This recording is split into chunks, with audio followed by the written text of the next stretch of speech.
orchestrated entirely new Canadian story with fresh characters, setting, and emotional beats. Orchestrated entirely new Canadian story with fresh characters, setting, and emotional beats. 8:15 on a raw Tuesday morning in late November. At a timber shop set back off the La Havre Road south of Mahone Bay, a black Range Rover rolled across the frozen gravel and stopped where the salt had eaten through the asphalt. Greer Halverson stepped out in a charcoal wool coat that had cost more than the shop made in a slow week, and her boots came down into a slush of sawdust and road grit. Dale Purnell saw the coat before he saw the woman, and something hungry woke up behind his eyes. He turned to the three men at the benches and clapped his hands once. Loud, the way he did when he wanted an audience. Emmett Rourke was at the far bench, sanding the edge of a glulam offcut, his hands and gray with dust to the second knuckle. Dale crossed the floor and took him by the shoulder and steered him out front like a dog he was about to sell. "This one here changes the blades and sweeps the floor," Dale said, grinning at the woman, jerking a thumb. "Don't let the quiet fool you. He's about as much use as a wet match." He plucked a shop rag off the bench and flicked it, and it caught Greer on the sleeve and left a smear of pale dust across the charcoal wool. The other two men laughed, the loose, easy laugh of men who'd learned that laughing along with Dale kept the heat off them. Emmett didn't say anything. He looked at the floor, at the toes of his work boots, and he breathed out slow. Then he lifted his eyes, past Greer's shoulder, to the photographs of the Tidewater Hall. She'd brought in a flat leather folio tucked under her arm, the corner of one render showing through the open flap, the long curved timber roof, the ribs of it fanning out like the inside of a hull. Something in his face moved and then went still. He had drawn that roof. He had drawn it on a drafting table in Dartmouth 11 years ago. Every rib, every node, the way the loads walked down through the timber and into the ground. Greer did not flinch when the rag hit her. She didn't brush it off either. She set the folio on the counter, looked at Dale the way you look at a price tag you've already decided is wrong, and said, flat and even, "I'm told you milled and supplied the roof glulam for the Halverson project in Halifax, the Tidewater. I need to talk to whoever knows that timber best." Dale rubbed his palms together. He could already feel the size of it. "That'd be me, ma'am. Every stick of it came through my saws. What's the trouble?" "There's a hum," Greer said. "Low. It comes up in the hall during sound checks, a little under 40 hertz. It rattles the seats in the third tier. We open in 3 weeks. My engineers spent 2 months on it, and they're now telling me the timber's resonating, that there's a moisture or density fault running through the primary ribs, and the fix is to pull and replace 11 beams." She paused. "That's the better part of $500,000 and a delay we can't survive. Before I sign that, I want to hear it from the people who cut it." Dale didn't even pretend to think. "Yeah," he said, nodding hard. "Yeah, that tracks. European spec, tight tolerances, you push laminated timber that long and that thin, you get this. Honest to God, I warned the GC about that span at the time. He hadn't. We can remill the run, source fresh, Douglas fir, kiln it right this time. I'd want a deposit, mind. This choked the shop for a month. He was scribbling numbers on a pad already. 420, 450, before install." Greer said nothing, and she did not tell him the Tidewater ribs weren't Douglas fir. They were black spruce from a stand near Sheet Harbor, chosen for a reason. She did not tell him that the timber in that roof had been moisture monitored every 6 hours for 2 winters, because the man who specified it had insisted on it in the contract. She had learned a long time ago that men who answered fast and confidently before they'd even looked were telling you the size of their nerve and nothing else. Her eye drifted to the far bench, where the quiet one had picked his sander back up. He wasn't sanding. He'd gone still, his head tipped a few degrees, listening to something. She realized he was listening to her phone, which was still playing the looped recording from the hall, tinny and small, through the little speaker, the hum riding under the white noise of an empty auditorium. Emmett spoke without turning around. His voice was low, almost an apology for being heard at all. "It's not the timber. The shop went a little quieter. Dale's neck went pink. "Nobody asked you, Rourke?" "No, sorry." Emmett set the sander down. But he kept going, the way a man does when the thing is true and he can't quite make himself swallow it. "That hum isn't the ribs. The ribs are fine. You'd hear it in the beat if a beam was checking, a sort of dead flutter, off rhythm. This is clean. It's steady. It sits right on a note. That's a structure doing exactly what it was told to do, just told the wrong thing." He nodded at the phone. "Your damper's out of tune. The tuned mass on the long span. Somebody changed it. Loaded it wrong, or bolted the plates in the wrong order, so the frequency dropped right into the range the seats live in. Pulling the beams won't fix it. You could pull every stick in that roof and the hum would still be there, because the hum was never in the wood." Then Greer turned. Truly turned, for the first time since she'd walked in. She looked at the man at the bench, and she looked at his hands. They were a working man's hands, cracked across the back from cold mornings, but the fingertips were narrow and clean at the joints, and the nails were trimmed square and short the way a man does when he's spent years working close to fine lines on paper or on metal. Drafting hands underneath, she filed it away, the way she filed everything. Quietly and completely, in the same place, she kept the names of every contractor who'd ever tried to bury a flaw in one of her father's buildings. "And how," she said carefully, "would you fix it, hypothetically? Retune the damper, reweigh the mass to spec, retorque the connection in the right sequence. Day's work. $2,000 in labor if your installer doesn't gouge you." He picked the sander back up. "But your engineers already know that. Somebody just doesn't want them looking at the damper." Dale forced a laugh that came out thin. "Listen to this guy. $500,000 in Glulam and we're taking the floor sweeps red on it." He turned to Greer, all teeth. "Ignore him, ma'am, he gets ideas." Greer crossed the floor to the bench. Emmett kept working. She stopped close enough that she could smell the cedar dust and the cold off his jacket. "What's your name?" "Out. Rourke." Your first name." He looked up then, just once. Gray eyes, tired in a settled way. "Emmett." She nodded slowly, the way a person nods when a tumbler turns somewhere far back in a lock. She'd heard that name, not from a person, from a patent filing, from a set of original drawings in her father's archive that she had pored over the night she inherited the firm and never quite understood. She turned and walked back to the counter, picked up her folio, and left without giving Dale a number. The little bell over the door rang once. Dale stared after her like she'd lifted something out of his pocket he couldn't name. The bell rang again half a minute later, smaller and quicker. The girl who came in was 7 and small for it, in a purple snowsuit 2 seasons, too big, with the cuffs rolled, a Tim Hortons hot chocolate clutched in both mitts that some kind soul at the gas station, up the road, must have bought her. Posey Rourke had been told to wait in the truck, with the heater on. She had decided that hugging her dad mattered more than waiting, the way she decided most things. She walked straight into Greer's hip, because Greer hadn't quite made it out the door. "Oh, sorry," Posey said, ducking her head, and then she looked up, and her whole face opened with the easy recognition that only small children spend so freely. "Your folder has my dad's bridge on it." Greer went still. "My pardon." "The roof."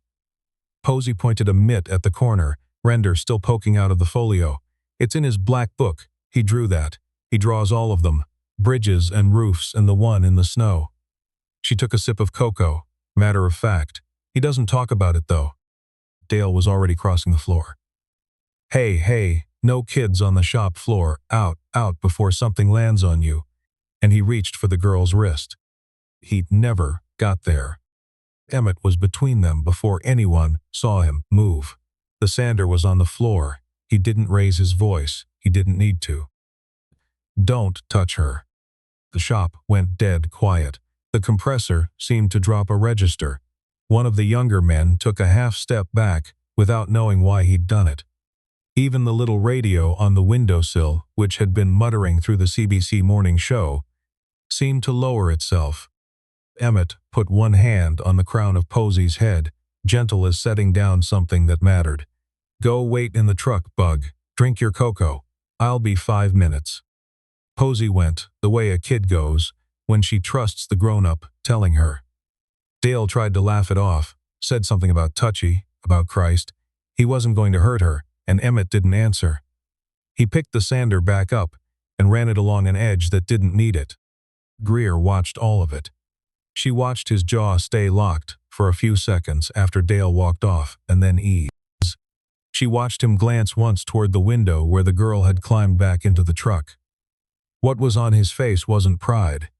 It was older than pride, the worn-down weight of a man who'd already lost most of what he had and had organized his whole life around not losing the last of it. She walked to the window and looked at the truck, an old Sierra with a cracked tail light and a car seat she could just see the top of. Then she came back to the counter, and on her way past it, she set a business card face down so Dale couldn't read it, and on the back, in pen, she'd written one line. I know what your hands are. That night, Greer did not sleep. She sat in the kitchen of the harbor-front house her father had left her, the lights of the Dartmouth ferry crossing back and forth on the black water below, and she opened the firm's archive on her laptop and went back through 11 years. Personnel. Contractors. Non-disclosure agreements. Patent assignments. The acquisition file from the year her father had folded Esker Engineering, the little structural shop in Dartmouth, that had designed the timber systems the whole firm was now known for, into Halverson.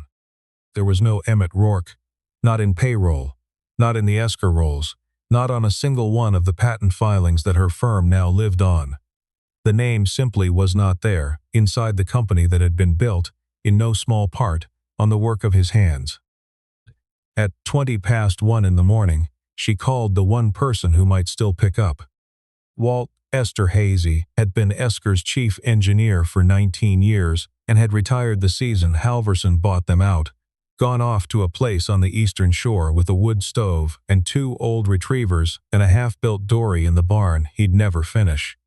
He was the only soul left alive who knew every name that had ever been quietly scrubbed out of Esker's history. He answered on the 4th ring, his voice thick with sleep. Greer. It's the middle of the night. Walt, tell me about Emmett Rourke. The silence on the line went on. So long she thought the call had dropped. How'd you come across that name? He said finally. He's sweeping floors at a timber shop on the Le Havre. He fixed the Tidewater hum in 9 seconds standing at a bench. I need to know who he is. You need to leave it alone. Walt's voice had gone careful. Some men go quiet on purpose, kid. He earned the quiet the hard way. Let it stay where he put it, for his sake. Maybe for yours. Walt, please. Good night, Greer. And he hung up.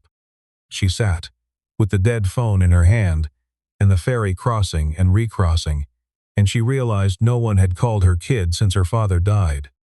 At the same hour, in the 2-room apartment above a hardware store in Mahone Bay, Emmett tucked the duvet up under Posey's chin and turned the little plastic lighthouse nightlight so it threw its slow sweep across the ceiling.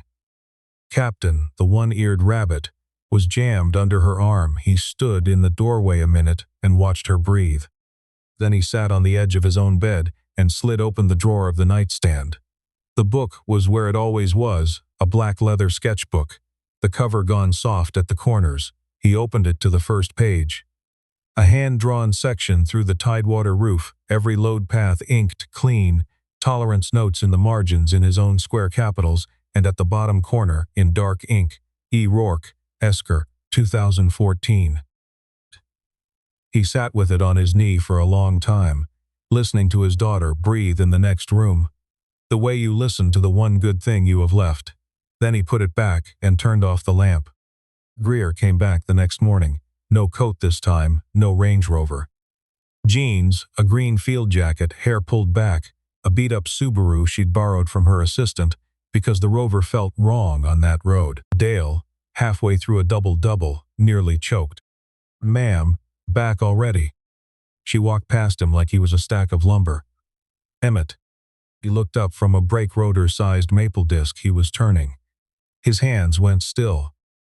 I'd like you to come to Halifax with me. An hour, that's all I'm asking. To the hall. Dale brayed. He's having you on, ma'am. This is Rich. He's got a kid to feed. He's not running off to. Greer didn't turn around. I'll have him back by noon. Emmett looked at her for a long moment. He thought about Posey, already dropped at school, the teacher waving from the door.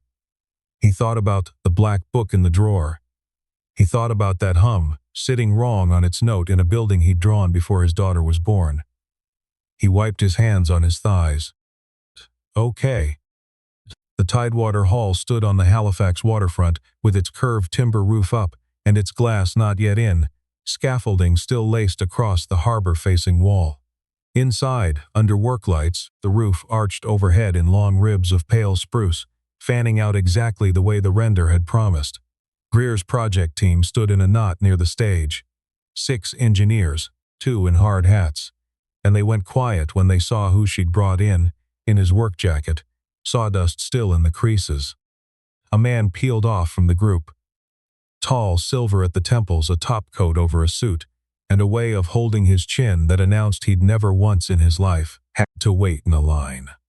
Roland Sutcliffe, the firm's managing partner, the man who'd run the day-to-day while Greer's father was alive and had assumed, the moment the old man died, that the chair should pass to him and not to the daughter. He looked Emmett, up and down, the way you look at something tracked in on a boot. Tell me this is a joke, he said. 3 weeks from opening, and you've brought a millwright into a live structural review. He's here to listen, Greer said. To listen. Roland gave the room a thin smile.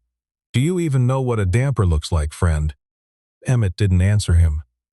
He walked past Roland, past the engineers, down the center aisle, and he stopped under the long span where the roof reached its deepest curve. He put one hand flat against the steel column that carried the load metal, and he tipped his head back and looked up into the ribs, and he stood there for the better part of a minute, not moving. Run the house system, he said finally. Bring the white noise up slow, not to level, just enough to wake it. The lead engineer, a careful man named Pruett, who'd been losing sleep over this hall for 2 months, looked at Greer. Greer nodded once. They brought the sound up. The hum came in around 38 hertz, a sour low note that you felt in your sternum more than heard, and the seats in the upper tier buzzed against their bolts. Emmett walked back up the aisle toward Greer. It's the tuned mass damper on the long span, he said. There's supposed to be a steel mass up there sitting on springs, tuned to soak up exactly that frequency so the roof doesn't sing. Right now, it's tuned to make it sing. Either the mass got changed or the spring rate did, and the result is the dampers amplifying the one mode it was installed to kill. He said it plainly, no relish in it. Pull 11 beams and you'll spend $500,000, and the hum will still be there because it was never in the wood. Send a tech up into the roof void with a torque wrench and the original spec sheet, and you'll have it quiet by supper. The room didn't move. One of the junior engineers looked at his tablet, then at Pruett, then back at the tablet. Pruett opened his mouth and closed it. He was 43 and had 2 kids and a good reputation, and he had built that reputation on never being the second cleverest person in a room. He'd just found out he was the third. It was Roland's face that Greer was watching, though. Roland had gone the color of newsprint. He had taken a small step back from the steel column without seeming to know he'd taken it, and his right hand had begun, very slightly, to shake. Because 11 weeks ago, on a site visit, logged under a junior tech's badge, a young woman who'd since left for a firm in Calgary, Roland Sutcliffe had personally signed off on swapping the damper's tuning mass for a lighter one, and reordering the spring stack, a small thing.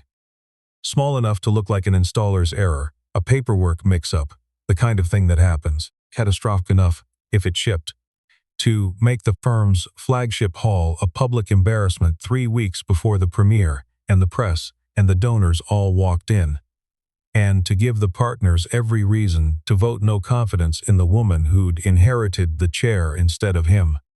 He had not planned for a man in work boots to put a hand on a column and hear it. Everyone out, Greer said quietly, except Emmett. They filed out. Roland last of all, slow like a man relearning how to walk. When the door sealed, Greer turned to the man in the green jacket. "Who are you? Really?" Emmett looked up into the roof he'd drawn, before he had any of the things he'd later lose. "I designed this. The whole timber system, the ribs, the nodes, the damper. 4 years at Esker, before your father bought it. The patents your firm runs on, half of them are mine. I drew this roof at a table in Dartmouth with my wife 6 months pregnant in the next room. He let that sit. Then she died." Greer didn't speak. 3 years ago. An aneurysm, at home, in the afternoon. I was up in Nain, doing a foundation review. No cell coverage, the closest sat phone in the band office. And it was Sunday. By the time the float plane got the message to me, it was the next morning. And it had been over for 14 hours. Posey was 4. She'd been with a neighbor the whole time. He said it the way you say a thing you've worn smooth from carrying. I went back to Esker for 1 week. I sat at my table, and I couldn't make my hand draw a line. So I told my lawyer to take my name off everything I could legally take it off. And I took a job 10 minutes from her school, and I promised her I'd never again be 1,000 kilometers away when she needed me. That's the whole story. I keep the promise. I'm still keeping it." Greer was quiet a long time. "And the patents," she said, "if you sign them away." "I signed away authorship credit. The royalties were supposed to revert to Esker's estate, and then to your firm. They're not your problem." He looked at her for the first time straight on. "But somebody changed that damper on purpose. You and I both know it. That's worth more of your attention than I am." That evening, Greer drove out to Mahone Bay, to an address she had no good reason to know, and climbed the dim stairs above the hardware store and knocked. Posey opened the door, peanut butter on her chin, a crayon behind one ear. "You're the lady from the shop." She considered Greer a moment, then took her by the hand, simple as that, and pulled her in. "Come see, I drew this today." She held up a sheet of newsprint from school. A man, a little girl, and now a woman with dark hair. 3 figures under a fat yellow sun, the woman's coat colored carefully in gray. Greer sat down on the braided rug and didn't say anything for a while. Posey, satisfied, climbed into her lap as if she'd done it 100 times, and Greer put one careful hand on the small warm back. Crouched, Emmett stood in the kitchen doorway with a dish towel forgotten in his hand, and for the first time, in 3 years, there were 3 sets of breathing in his home, instead of 2. At 7:10 the next morning, Roland Sutcliffe drove down the La Havre Road himself. He didn't look at Emmett. He found Dale at the till and asked for a word in the back, and behind the closed office door, he set a thick envelope on the desk. He didn't say what was in it. He didn't need to. 40,000 cash. By the end of the day, he said, Rourke was gone. No record, no last check, out on the curb with whatever fit in his truck. Were they clear? Dale didn't count it. He nodded. He was 4 months behind on the note that the bank held over the shop, and he'd stopped sleeping sometime back in October. And for the first time in a long while, he felt like the world had finally remembered his name and decided to do him a favor. At 9, when Emmett came in, the toolbox was already sitting outside the bay door in the cold. Dale did it loud, in front of the crew. "Pack it up, Rourke. You're done. Don't want you here at lunch. There's no check, so don't ask. You think you're somebody now 'cause some rich woman gave you the time of day? Go find out how far that gets you." Emmett looked down at the battered red toolbox his father had handed him at 19, his own initials still scratched into the underside in a teenager's hand. He picked it up by the worn handle. He looked at Dale, and something almost like relief moved across his face. "Thanks, Dale," he said. "You just did me a favor you'll never understand." He walked out into the frozen lot and didn't look back. The youngest of the crew watched him go and then looked down at the floor, like he'd failed a test he hadn't known was being marked. There was an envelope waiting on the kitchen counter at home, where Posey had stacked the mail in her careful little tower. Halverson Group, Legal Department, return address in Halifax. He opened it standing up. 3 weeks earlier, quietly, before any of this, Greer Halverson had bought the outstanding note on Purnell's timber shop from the regional credit union that had been about to call it. Dale was 4 months behind. He didn't know yet. As of the closing date, he was an employee of a holding company wholly owned by Halverson Group. He'd thrown a shop rag at the woman who now held his livelihood in her hand, and he'd just taken $40,000 in cash from a man who was about to be charged. Emmett was still reading the deed when his phone rang. Emmett. Greer's voice was level, but there was a wire pulled tight under it. The partners are meeting Monday morning. Roland's been on the phone to every one of them all weekend. He's framing it. I broke the secure review protocol. I let an uncleared civilian into a live structural review. I'm reckless. I'm my father's sentimental mistake. He has the votes to push me out unless I walk in there Monday with something he can't talk his way around. A pause. I think I'm about to lose my father's firm. Emmett looked at the photo on the fridge. Annick, in a sundress on a dock in Lunenburg, a summer 2 years before she died, laughing at something off-frame. What time? Monday, 9. I'll be there at 8. I'll bring Walt. There was a long quiet on the line. He won't come for me. He told me to leave it alone. He won't come for you, Emmett said. He'll come for me. The Halverson boardroom held 11 partners, 2 lawyers, a clerk taking the minutes, and a coffee service. Nobody touched. The long table was white oak. Greer's father had it built from a single wind-thrown tree off the family land on the South Shore the year he founded the firm. His initials were nowhere on it. They were carved into the underside of the chair at the head, in a spot only Greer had ever thought to look. Roland stood at that head of the table, in Greer's father's chair, and read from a prepared brief in a calm voice. He'd practiced it twice that morning in front of the mirror. He laid out the protocol breach, the uncleared civilian, the reputational risk, the duty of care, and then he asked the partners to record a vote of no confidence in Greer Halverson as principal of Halverson Group. 3 of them nodded. 2 looked at the table. The rest waited. The chair of the firm, an 81-year-old retired Court of Appeal justice named Cyrus Dunmore, who had been Greer's father's closest friend and a pallbearer at his funeral, sat at the far end with his hands folded and his face giving away nothing at all. He had begun, somewhere at the back of his mind, to count how many seconds Greer was late. The door opened. Greer walked in and she was not alone. Emmett came behind her in a plain dark suit, no tie, a leather portfolio in one hand, and behind him came a third man, older, white-bearded, a slight stoop, very clear eyes. Walt Esterhazy, who had not stood in front of a board in 5 years. Roland's mouth did something that wanted to be a smile. Ah, our millwright. What's he going to do, Greer? Read us a poem. Emmett didn't look at him. He set the portfolio on the table and slid it down to Dunmore. Walt stepped to the front of the room and waited until every face had turned to him. He was 64.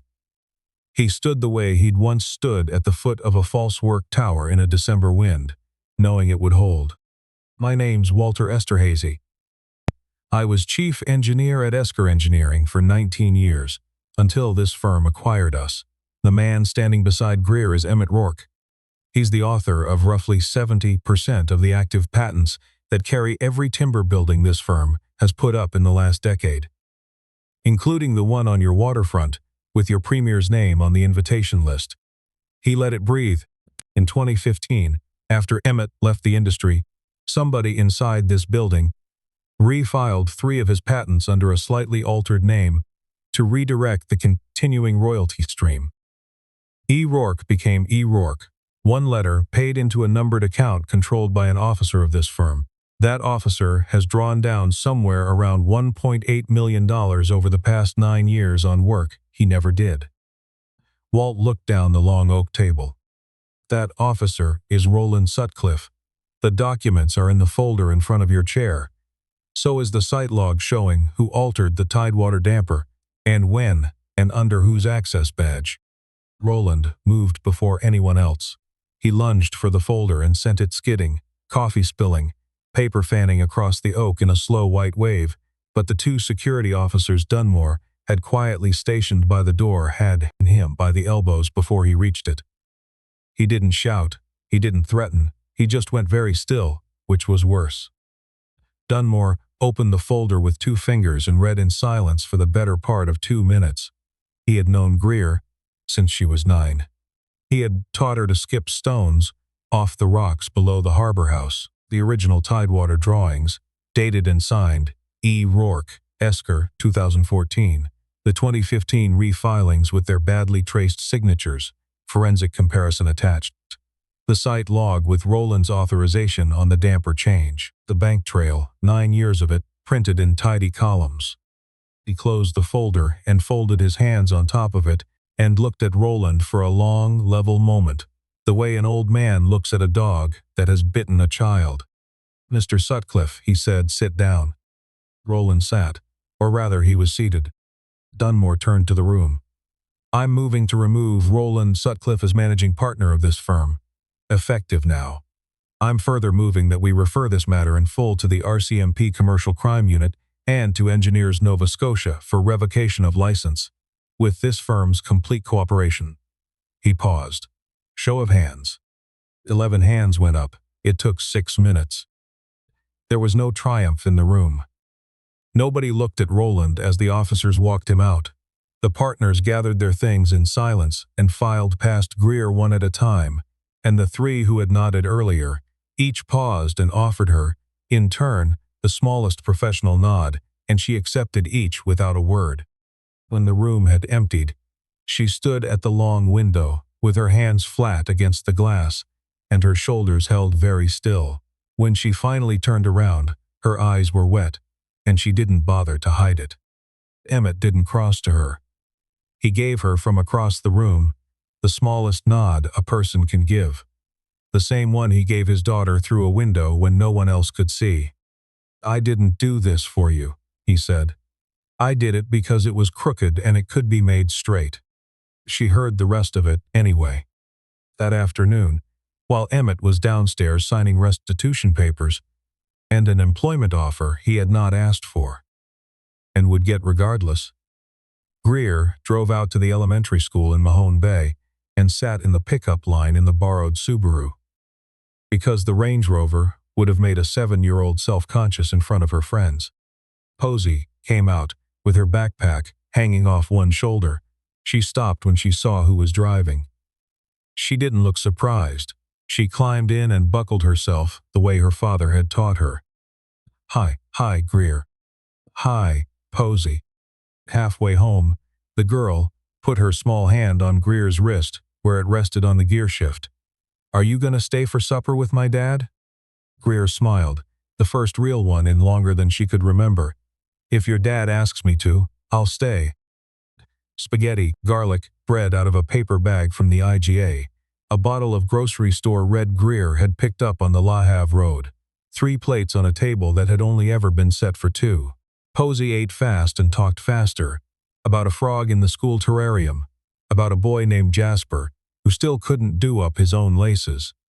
About how her teacher said the moon was a piece of the earth that broke off a long time ago, and how she wasn't sure she believed that. And then, in the middle of a sentence about a snowplow, she fell asleep sitting up. Emmett and Greer finished in the quiet. Outside, a dog barked somewhere down the street, and the wind came in off the bay and found the gap under the window. The crayon drawing of 3 figures under a yellow sun was taped to the fridge at a slight tilt, the corners already lifting.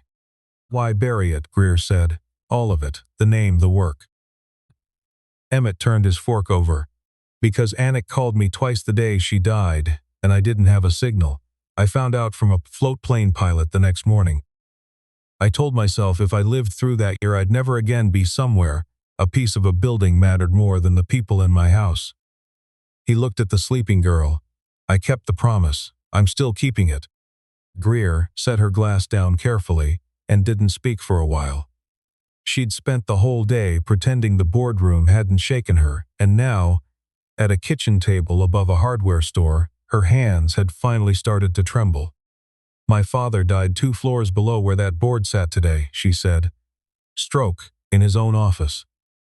I was in Vancouver closing a deal he never asked me to close. trying to prove something to him. I should have given up trying to prove a long time before that. I flew home overnight and inherited a firm and a corner office and a chair with his initials carved where nobody could see them, and not one person to tell when I was tired. She looked at her hands. I'm tired most days.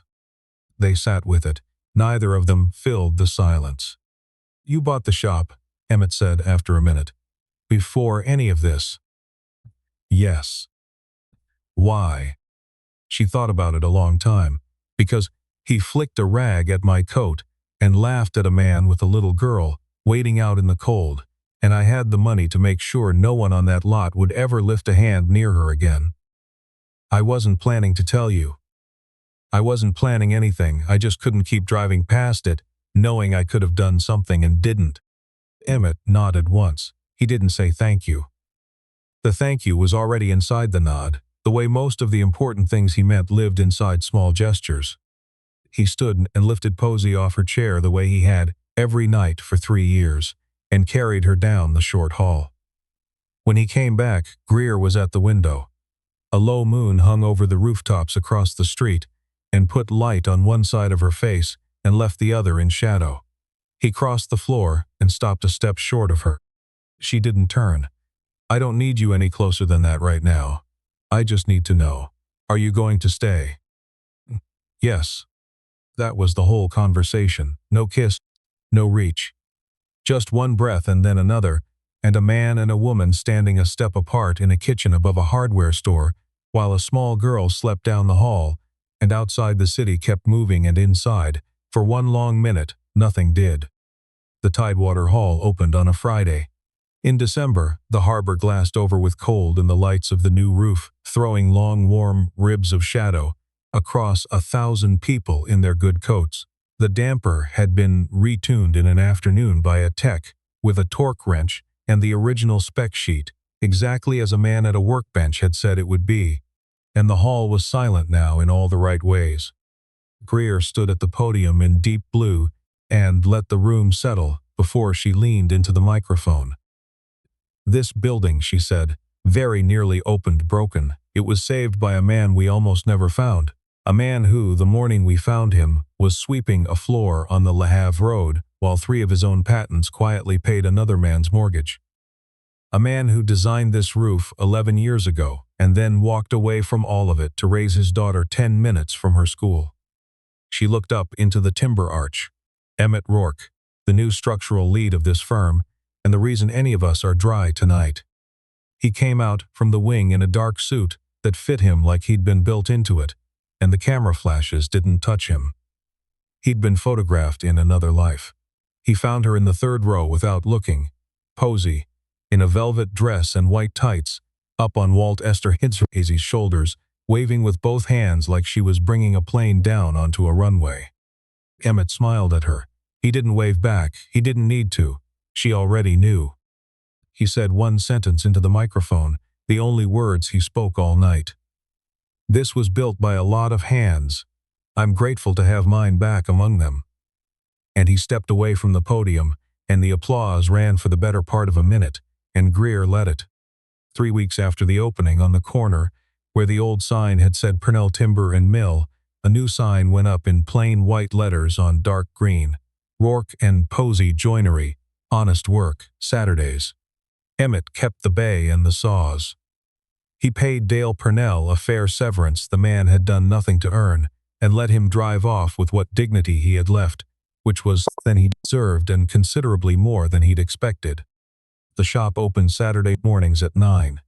The neighbors brought their broken kitchen chairs and their grandmother's blanket boxes and the doors that had swelled shut in the damp, and Emmett charged them honestly and, often enough, not at all.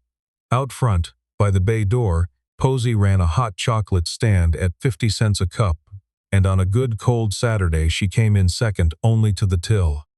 On a Saturday in late winter, Greer pulled up at 5 in the afternoon in the same beat-up Subaru everyone on the road now knew on sight. Posey came barreling out the open bay with sawdust on one cheek and a juice box in her fist. "Greer!" Greer knelt on the frozen sidewalk and caught her, and the girl fit against her shoulder the way she'd fit there. The first time. Like she'd always meant to. Over the top of the small honey-colored head, Greer's eyes found Emmett where he stood wiping his hands on a rag in the open door, and he smiled at her. The same small smile he'd given her once across the dust of a shop she'd walked into in white wool and walked out of without paying. Only this time the smile was meant for her, and it was not small at all. Posey tugged Greer's hand. "Dad made spaghetti. Are you staying?" Emmett, in the doorway, didn't answer for her. He'd learned somewhere along the way that the sentences that mattered most to a little girl were the ones she got to hear with her own ears. Mirrored, Greer kissed the top of Posey's head and looked up at her father over the small crown. "Yes," she said, "for good."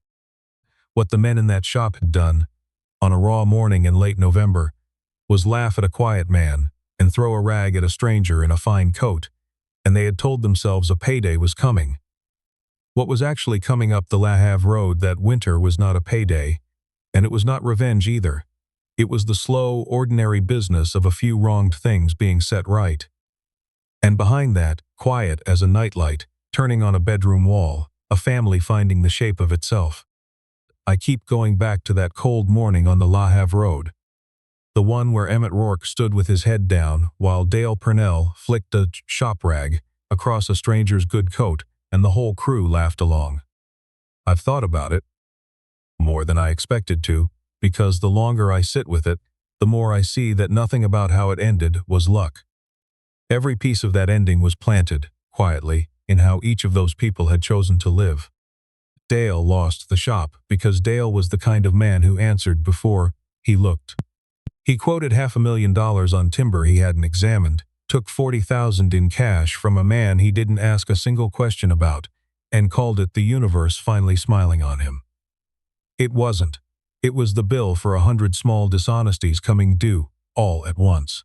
And Roland Sutcliffe, who was clever enough to hide a sabotage inside one altered letter and one retuned damper, learned that being clever is not the same as being decent. He had the brains and none of the spine to use them straight, and in the end his own cleverness is exactly what convicted him, line by line, in a folder on an oak table. What saved Emmett wasn't that he was the smartest man in any of those rooms, though he was. It was that he'd kept his hands honest for 3 years, while no one was watching. He swept floors and fed his girl on next to nothing, and never once cut a corner he could have cut. And when the moment came that the truth needed someone clean to carry it, he was the only one in the building who qualified. That's not magic. That's just character holding its shape under pressure until pressure finally asks something of it. So here's what I take from the three of them, and I say this as a person still working on it myself. Keep your word small and unbreakable, the way Emmett kept his promise to Posey, because the world eventually puts every promise to the test. Sharpen your judgment, learn your craft so deeply that you can hear what other people miss, the way he heard a damper singing through a phone speaker, because real understanding is the thing no one can take, or fake, and don't waste the slow, unglamorous years. Emmett's strength wasn't in the boardroom. It was built in 3 winters of getting up, packing a lunchbox, and refusing to let grief make him a smaller father. I'd rather be the quiet one in the corner with clean hands than the loud one in the good suit. Greer saw it. A 7-year-old saw it. I think most of us know it, somewhere under the noise. The hum was never in the wood. It rarely is.